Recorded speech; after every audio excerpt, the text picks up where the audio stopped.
Hello everyone, welcome to another video. Today, the sun is in my eyes.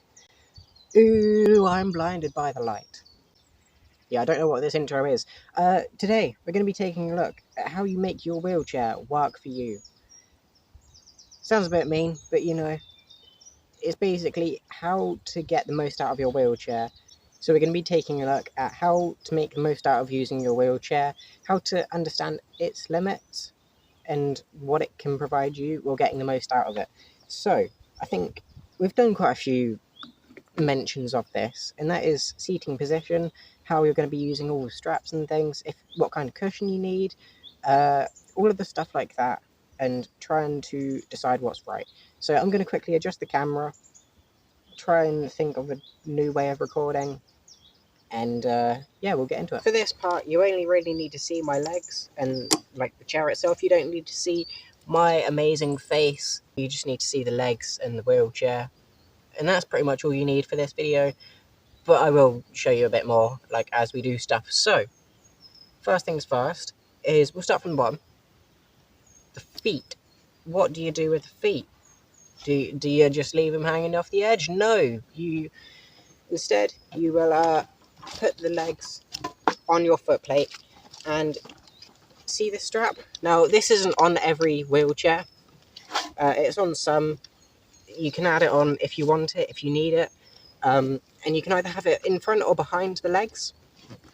Now the way that you decide this is basically just seeing if your legs will drop off the back or the front more. You can get ones where it's like one in front, one behind, but I think they're just more hassle than they're worth, at least for me. But I fall off the front more. Like if my wheels, if my feet are going to come off the foot plate, it's usually through the front. So having this strap just means that my legs won't be able to kick out, especially if they go into spasm. That's something that's really good, is considering how your spasms will affect them. And that is just, trying to decide how to put them on. Ideally, you'll have your feet on as much as you can, and this is just kind of there in case you need it. So just consider what you're doing with that. The next thing is, your actual seating position. Now, we've done a bunch of this before in a separate video, which is why I'm kind of going to rush over this stuff. But seating position, you want to have your knees on your cushion. Now, I personally find sitting quite far back into the chair, lowering my legs does that job for me. This is to avoid any pressure sores, but just keeping your legs on the foot plate if you can. So yeah, we've spoken about having enough space to have your hands slide through. Now, this is actually a good point, is having enough space for your hands to be able to go through the sides. It's kind of important for using your pockets, which is one of the first things, is using pockets in a wheelchair. It's kind of annoying, and you kind of need to pick what trousers you're wearing. Got you. But I find a lot of trousers, if they don't have tight pockets, can cause my stuff to fall out the back, so fall out the pocket there, and then they fall down into the little sidewell here, and then eventually fall through this bit here. I don't know if you can see that, but basically there's just a gap where everything can fall, and it's kind of annoying. So choosing the trousers that you wear is kind of important, which is why I wear either tight trousers with a pocket zip, or trousers with cargo trousers. Cargo trousers are absolutely amazing for a wheelchair because they have pockets here, which means that you don't have to do this awkward thing where you reach back and kind of gets in the way. Plus, things are less likely to fall out. And you have 4 pockets, and the pockets here are kind of like where you'd have pockets normally.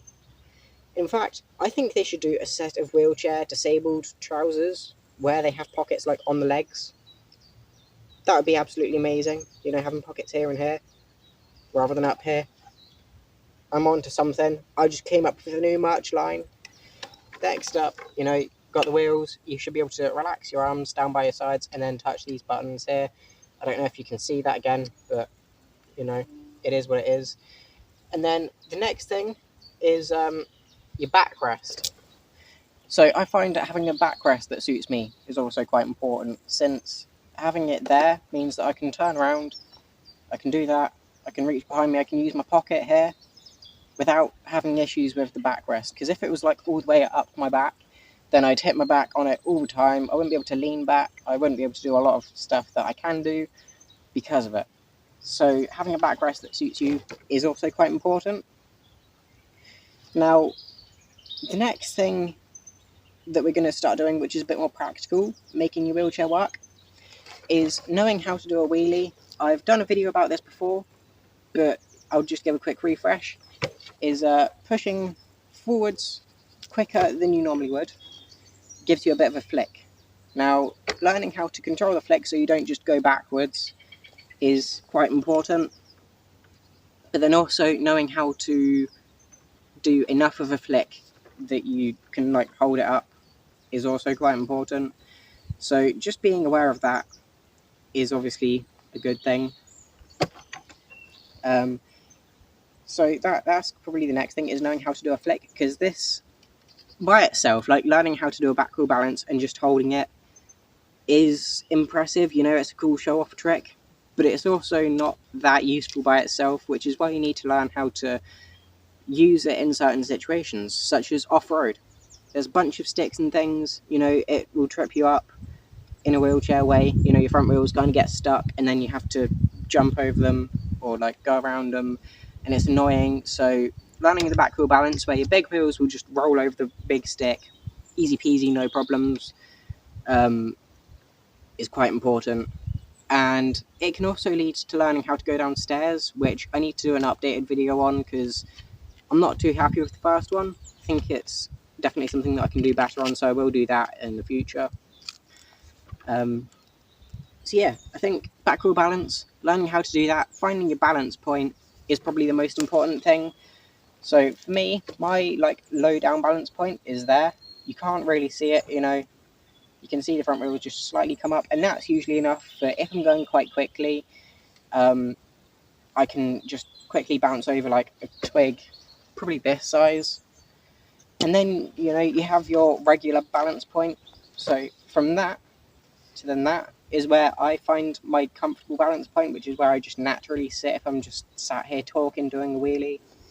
This is probably the base one, is what I'd recommend, is finding your middle balance point.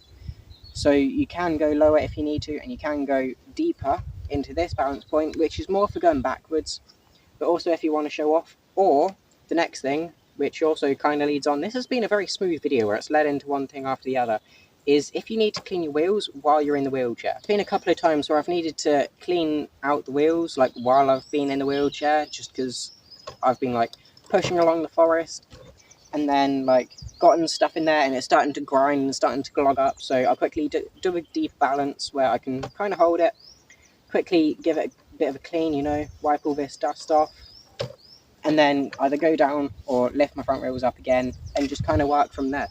So that's also good. You can also, you know, sort out shoes and put them back on the foot plates. I know you can do all of this like while you're on all fours. However, I find that it does also mean that I kind of tip forwards easier. Like, I'll do this. See how my front wheels came up? Now, if you are going to just like bend over, see how my front wheels came up? That's something that I try to avoid. So knowing your speed that you can go down to the floor if you need to pick something up or something is important. So I think that's kind of the next thing, is knowing what speeds you can do without causing issues. And what I mean by speeds of doing things is like leaning back. I can lean back quite far. I don't know if you guys can even see that, but yeah, I'm leaning back quite far and I'm not tipping out, which is good, you know. But if I lean back quite quickly, I'll see if I can show you guys, you know, doing a bit of a dodgy angle here, but leaning backwards quite quickly does cause the wheelchair to lift up from the front. So learning how your wheelchair will balance with you is important, and learning how it will balance with different things. So I feel like a lot of this is finding out how you use your wheelchair and how you kind of interact with it. So for me, finding your own pushing style is a separate video that I need to do, because that unlocks a whole lot more. But learning your pushing style means that you can make these decisions on how to make your chair work.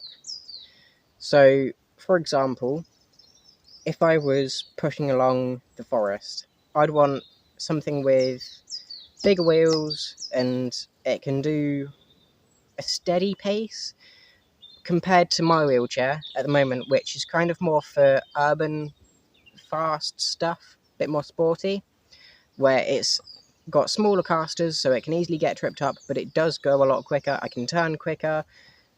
There's a lot going for it, you know?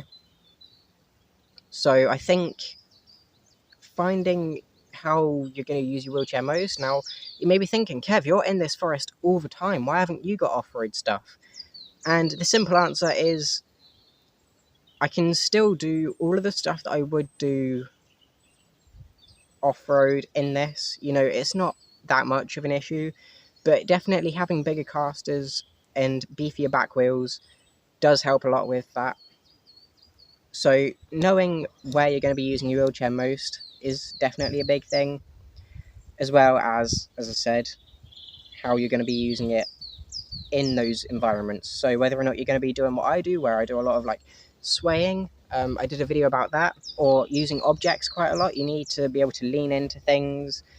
So having like bigger side guards may be an issue, but I can lean down all the way to the floor, you know, without having too much of an issue.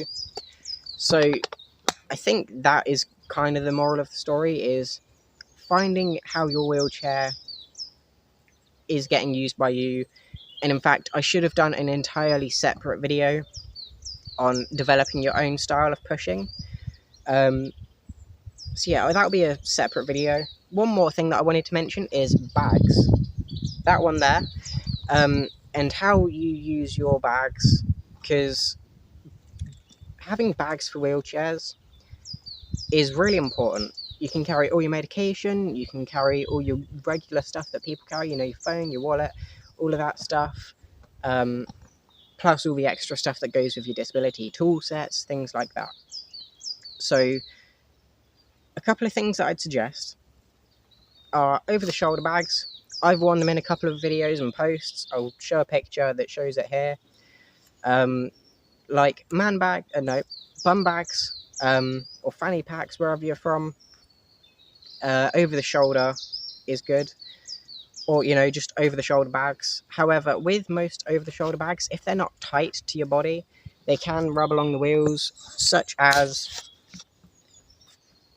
a lot of over-the-shoulder bags made, like handbags and stuff, aren't always the best, because they can kind of rub along the wheels.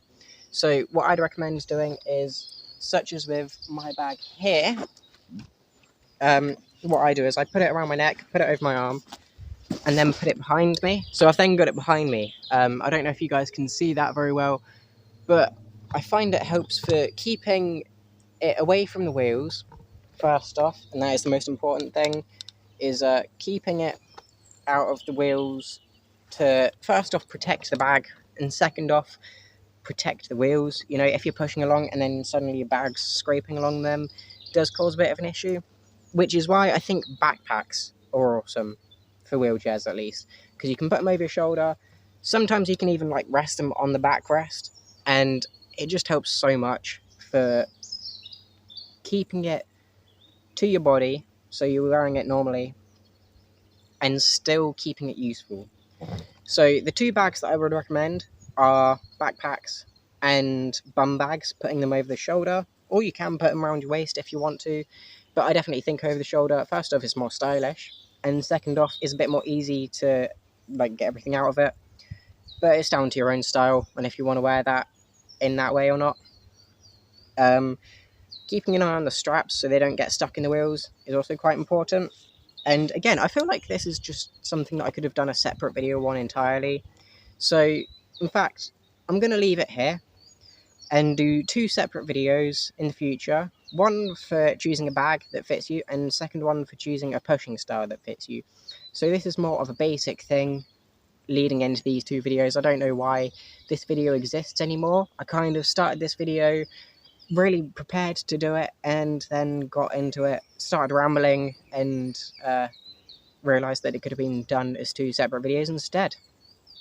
But I do hope that you enjoyed this video. I hope you learned something, or at least thought about some new things. And yeah, I think that's going to be it. I hope you enjoyed. If you did, feel free to leave a like, subscribe, all of that usual stuff, and I'll see you in the next video. Thanks for watching, and bye.